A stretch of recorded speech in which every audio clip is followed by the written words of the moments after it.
बाळासाहेबांच्या तमाम शिवसैनिकांना तुमच्या ह्या अनिश गाढवेचा, बाळासाहेबांच्या कडवट शिवसैनिकाचा मानाचा जय महाराष्ट्र. शिवसैनिकांनो, जर अजूनही शिवसेना एक वादळ या आपल्या हक्काच्या माध्यमाला सबस्क्राईब करायचं राहून गेलं असेल तर तुम्हा सर्व शिवसैनिकांना पुनश्च कळकळीची विनंती, आत्ता ताबडतोब शिवसेना एक वादळ आपण सर्वांनी लाखोंच्या संख्येने सबस्क्राईब ठेवा.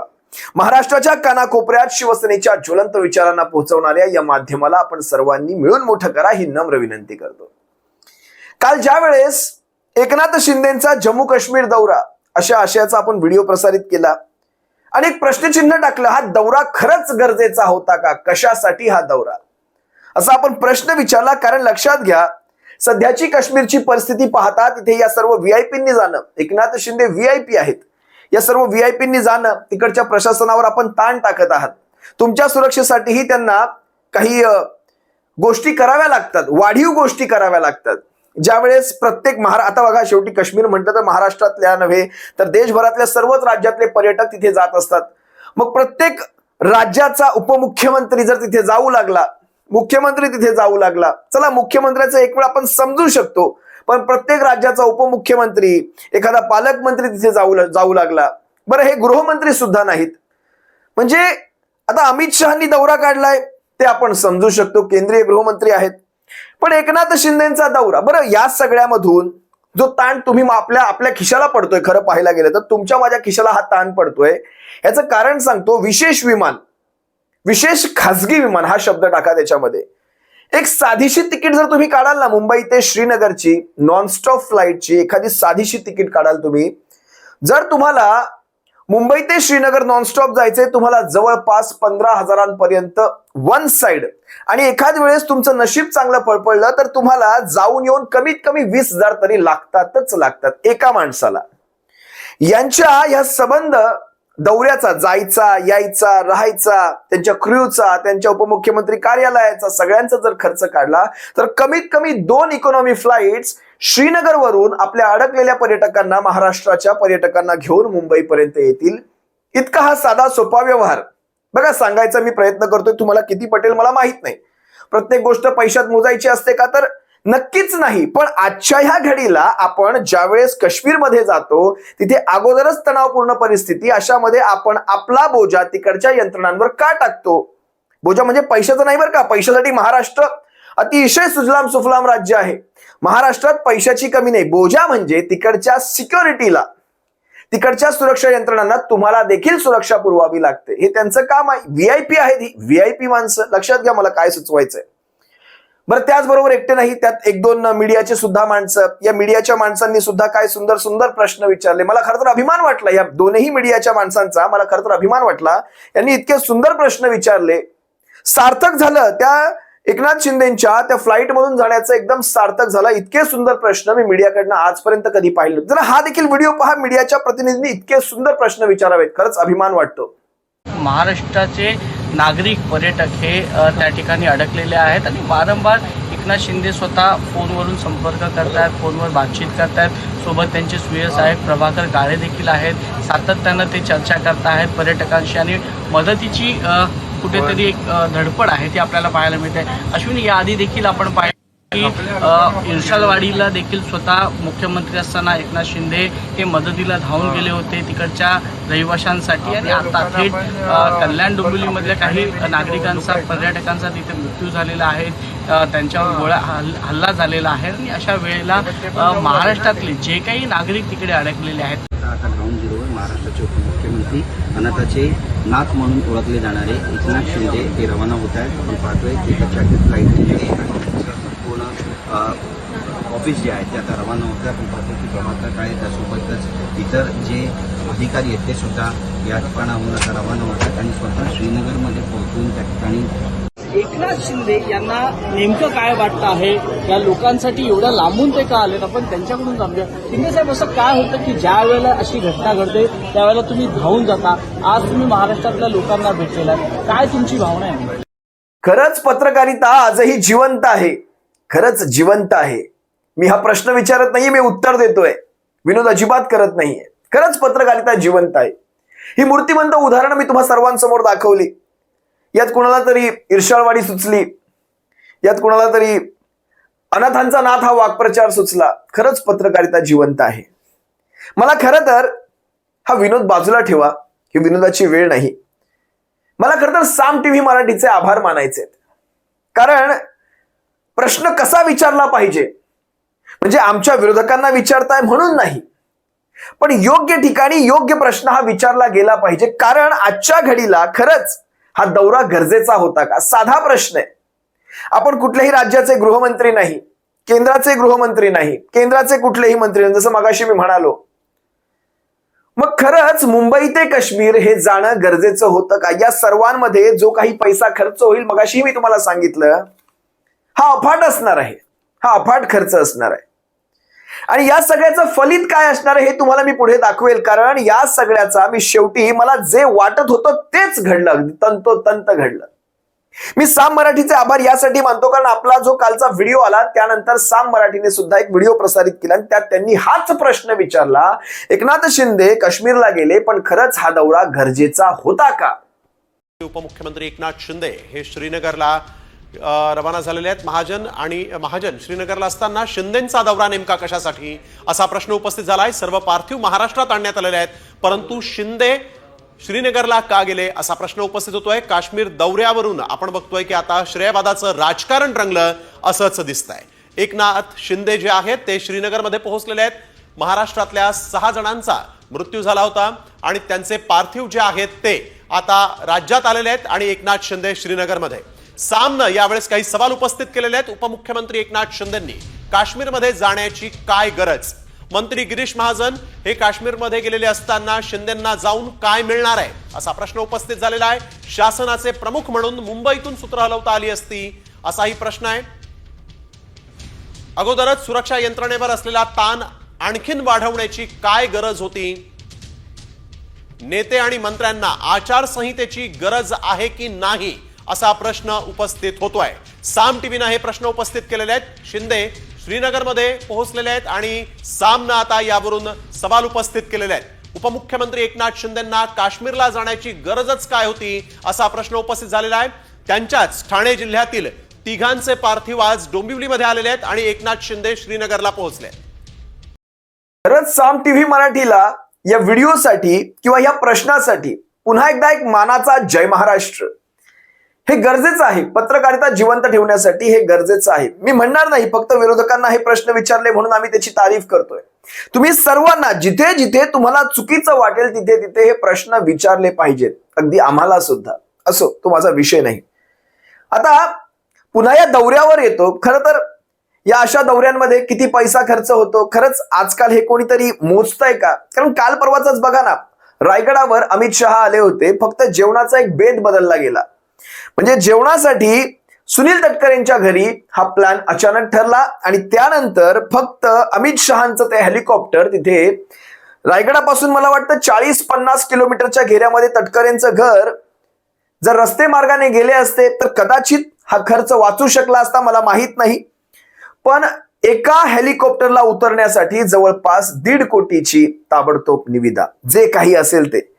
खरंच हा सगळा पैसा तुमच्या माझ्या खिशातला पैसा, तुमच्या माझ्या कष्टाचा घामाचा पैसा, तुमच्या माझ्या टॅक्सचा पैसा हा किती योग्य ठिकाणी वापरला जातो जरा पहा.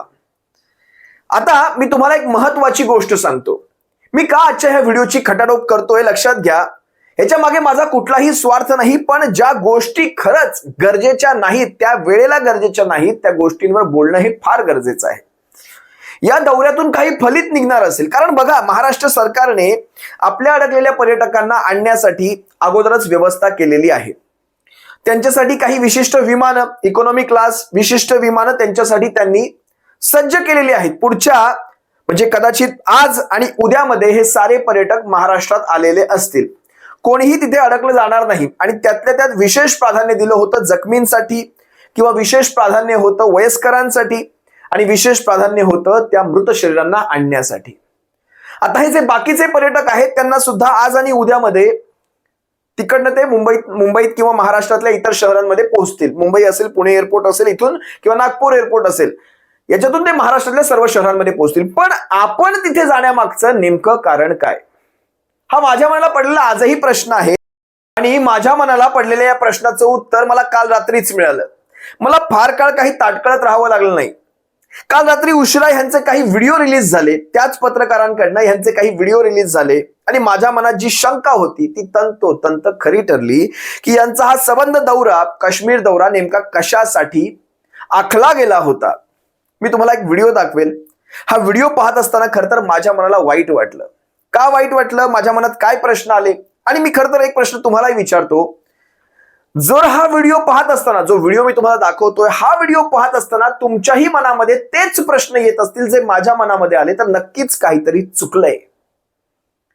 जर आपला हा विचार जुळत असेल तर नक्कीच काहीतरी चुकलंय. मी तुम्हाला सर्वप्रथम हा व्हिडिओ दाखवतो. या व्हिडिओमध्ये खरंच जे काही घडलं ते गरजेचं होतं का? म्हणजे बघा ना, टकटक झाली कुणाच्या तरी दारावर मृत्यूची. जवळपास 28 कुटुंबांच्या दारावर मृत्यूची टकटक झाली. आपण कुणाच्या तरी जयचे नारे तिथे कसे काय ठोकू शकतो? काही का असेना ती वेळ चुकीची आहे. तुम्हाला कुणाची तरी जय करायची आहे, थोडे दिवस जाऊ द्या. कुणाच्या तरी घरावर जवळपास 28 कुटुंबांच्या दारावर मृत्यूची टकटक झाली आहे. मृत्यूने अशी टकटक दिलेली आहे.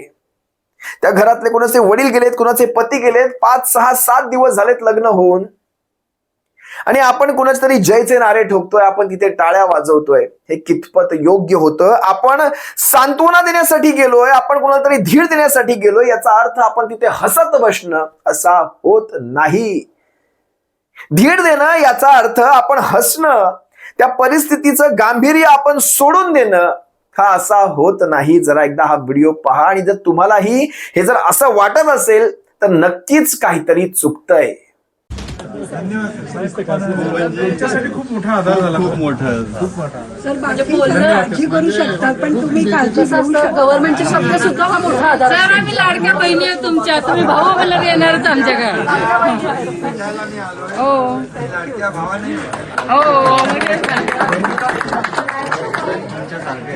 एवढं स्पीडली ऍक्शन घेणार किंवा एवढं तत्परतेने निर्णय घेऊन कुठलाही खूप जबरदस्त तुमचं निर्णयाची क्षमता आणि म्हणजे शब्द नाहीये त्या गोष्टी.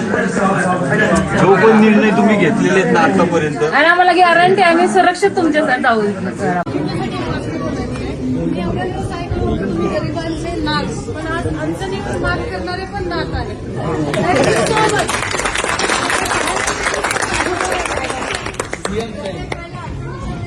आमच्यासाठी वैयक्तिक आलात त्याबद्दल आमचं धन्यवाद. प्रत्येक वेळेस प्रत्येक अडचणीमध्ये तुम्ही लोकांची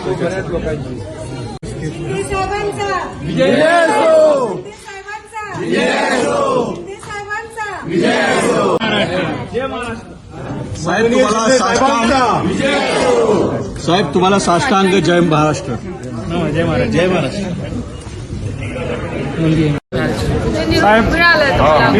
कोपरीतला अरे मग आपलं मतदार आपलं मतदार आहे. आम्ही पण मतदार, शिबडीला राहतो.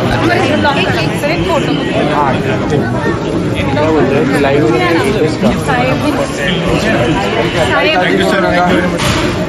आपले लोक आहेत ना ते सगळ्यांना आपण व्हिडिओ पाहत असताना या व्हिडिओतलं ते हसणं पाहून तुमच्याही मनात तेच प्रश्न आले असणार. मगाशीच तुम्हाला म्हणालो, यांचं हसणं, यांचं ते टाळ्या वाजवणं, यांचे ते जय जयकारचे नारे, जिंदाबाद जिंदाबादचे नारे, कुणाचं साष्टांग जय महाराष्ट्र. साष्टांग जय महाराष्ट्र अशा ठिकाणी, ज्या ठिकाणी 28 जणांनी आपले प्राण गमावलेत काहीच तासांपूर्वी, त्याच काश्मीरामध्ये उभे राहून आपण टाळ्या वाजवताय, आपण जय जयकारचे नारे ठोकताय. खरंच हे तिथे त्या क्षणी गरजेचं होतं का? हा साधा प्रश्न आहे. म्हणजे तुम्ही कुणाची तारीफ करताय, कुणाच्या कामाचं कौतुक करताय, म्हणून आम्हाला त्रास होतोय. जर असं तुम्हाला वाटत असेल तर तुम्हाला माझा विषयच कळाला नाही. आपण करा ना, तारीफ करा, जय जयकार करा, महाराष्ट्रात येऊन करा, आपल्याला तेच करायचंय. पण त्या परिस्थितीचं ते गांभीर्य थोडं ओळखलं गेलं पाहिजे होतं, इतकंच मला वाटतं. ते हसणं त्या क्षणी मला चुकीचं वाटलं. जे काही असेल ते, या दौऱ्यामागचं फलित काय आपण ठरवा, आपण अर्थ लावा त्याचे, काय लावायचे ते. खरंच आपण नशिबान आहोत, आपण भाग्यवान आहोत की आपण त्या प्रसंगातून सुखरूप बचावलेलो आहोत.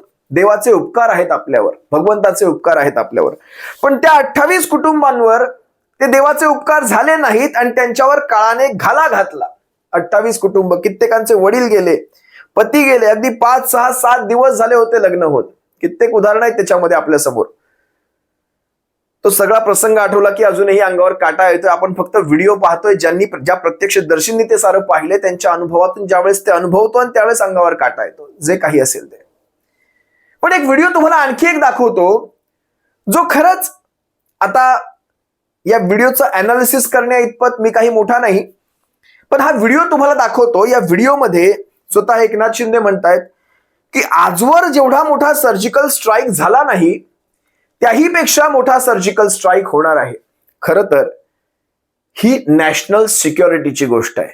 लक्षात घ्या, एखाद्या तुमच्या माझ्यासारख्या माणसाने बोलणं हे योग्य आहे, याच्यावर कोणीही लक्ष देणार नाही. पण आज एखाद्या माजी मुख्यमंत्री किंवा विद्यमान उपमुख्यमंत्री पदावरच्या, बरं त्यातही वरिष्ठांशी जवळचे संबंध असलेल्या, म्हणजे दोनही वरिष्ठांशी जवळचे संबंध असलेल्या व्यक्तीच्या तोंडून जर अशा प्रकारचं वाक्य येत असेल तर आपण शत्रूला सावध करून देतोय का? नाही वाटत का आपल्याला ह्या गोष्टी, की याच्याही पेक्षा मोठा सर्जिकल स्ट्राईक होणार आहे? म्हणजे आपण शत्रूला उघडपणे माहितीच दिली की.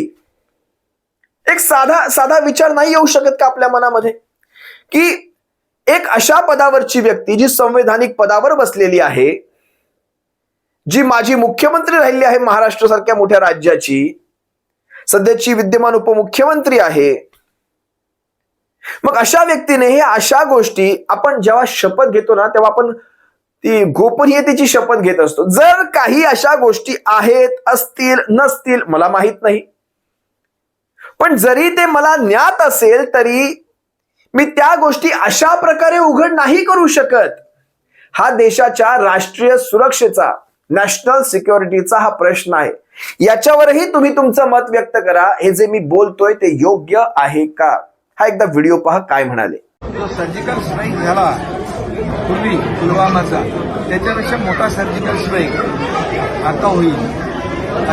सर्वसामान्यांनी, तुमच्या माझ्यासारख्या सर्वसामान्यांनी अशा गोष्टी बोलणं एक वेळ ठीक, पण जबाबदारीच्या पदावर बसल्यानंतर या अशा प्रकारच्या गोष्टी खुल्यामध्ये करणं, मीडिया समोर करणं हे कितपत योग्य, हा मला अजूनही पडलेला प्रश्न आहे. तुम्ही देखील व्यक्त व्हा.